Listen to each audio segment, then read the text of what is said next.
এই আমার আরে! পরিষ্কার করে দে তো। কি করতেছেন? আপনি কই পা রাখছেন? আরে আমার ধ্যান ছিল না, হুট করে পা চলে গেছে, আমি বুঝতে পারিনি। আচ্ছা এখন আমার জুতোটা ঠিক করে দে।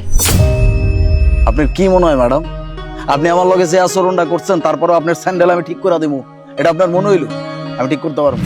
কি তুই আমার মুখের উপর না করলি? তুই জানিস আমি কে? দেখ, আমি এই সিটি কর্পোরেশনের অফিসার। আমি যদি চাই না এক্ষুনি তোর দোকানটা আমি উড়িয়ে দিতে পারি। তারপর কি হবে জানিস? তুই এবং তোর পরিবার না খেয়ে মরবি। বুঝতে পারছি। আমি জানতাম না ম্যাডাম যে আপনি এত বড় একজন অফিসার। তাই আপনি যেই হন না কেন, আপনি যে কামটা করছেন এটা তো আসলেই খারাপ কাজ। আমি আপনার স্যান্ডেল ঠিক করতে পারবো।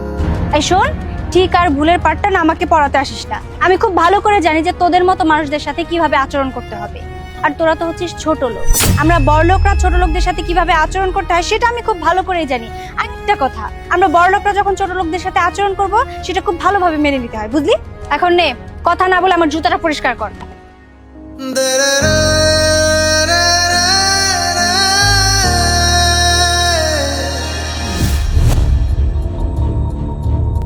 এই,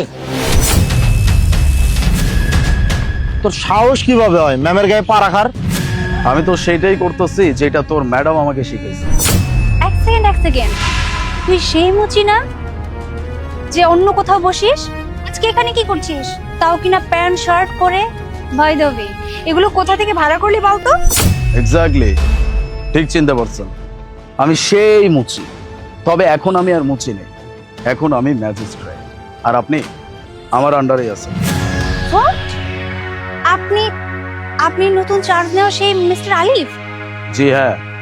আর হ্যাঁ, আপনি সেদিন আমার সাথে যেমন বেয়াদবিটা করছিলেন এমন বেয়াদবি প্রায়ই অনেক মানুষই আমার সাথে করত। তখন আমার মাথায় খুব জেদ চাপত। তারপরে আমি নিজের সাথে এমন একটা প্রতিজ্ঞা করছি যে আমি একদিন না একদিন বড় অফিসার হব, বড় পজিশনে আমি যাব। তারপর থেকে দিন রাত আমি পরিশ্রম করছি, দিন রাত পরিশ্রম করে সেই টাকা দিয়ে আমি লেখাপড়া পর্যন্ত করছি। আর আজকে আমি এত বড় একজন অফিসার, আমি একজন ম্যাজিস্ট্রেট, আর আপনি আমার আন্ডারে আছেন। বাই দ্য ওয়ে, সবকিছু ভুলে যাই, বসেন। আমি আপনার গায়ে পাটা রাখবো। বসেন বসেন। কিন্তু কেন স্যার? কেন? খুব গায়ে লাগতেছে? আপনি না আমাকে শিখাইছেন, সেদিন না আপনি আমাকে বলছেন, আপনি আমার সাথে বেয়াদবিও করছিলেন, আবার আমাকে এইটাও বলছিলেন যে যারা ছোট পজিশনে থাকে তাদের সাথে এমন আচরণই করতে হয়। আমি তো আপনার কাছ থেকে শিক্ষা নিচ্ছি। এখন আপনি আমার থেকে ছোট পজিশনে আছেন, সো আপনার সাথে আমি যে কোনো কিছু করতে পারি। বসেন, আমি আপনার গায়ে পাটা রাখি। আই এম সরি স্যার, আমি আসলে আপনাকে আন্ডার এস্টিমেট করেছি। আমি বুঝতেই পারিনি যে আপনি এত বড় অফিসার হয়ে যাবেন। শোনান ম্যাডাম, আমি যদি এখনই চাই আপনার উপরে আমি বদলা নিব, তাহলে আপনাকে এমন একটা জায়গায় ট্রান্সফার করতে পারি যেখানে নেটওয়ার্ক পর্যন্ত পাবেন না। পরিবারের সাথে কথা বলার জন্য চিৎকার করে আর্তনাদ করবেন, কথা বলতে পারবেন। স্যার প্লিজ স্যার, আপনি এমন করবেন না। আমি এখানে বসছি, আপনি প্রয়োজন পড়লে আমার কাঁধে পা দিন। তবুও স্যার আপনি আমাকে ট্রান্সফার করবেন না স্যার, প্লিজ। আরে আরে, বাস, কোনো সমস্যা নাই। আমি মেয়েদেরকে সম্মান করতে জানি, শুধু মেয়েদেরকে না, আমি সবাইকে সম্মান করতে জানি। ছোট হোক বড় হোক, সবাইকে সম্মান করা উচিত। নয়তো একটা কথা মাথায় রাখবেন, আজকে যাকে ছোট বলতেছেন সেই মানুষটা কালকে যে আপনার থেকে বড় কোনো পজিশনে চলে যাবেন এটার কিন্তু গ্যারান্টি কেউ দিতে পারবে না। আর তার থেকেও বড় কথা, আপনি যেমনটা দিবেন তেমনটাই ফেরত পাবেন।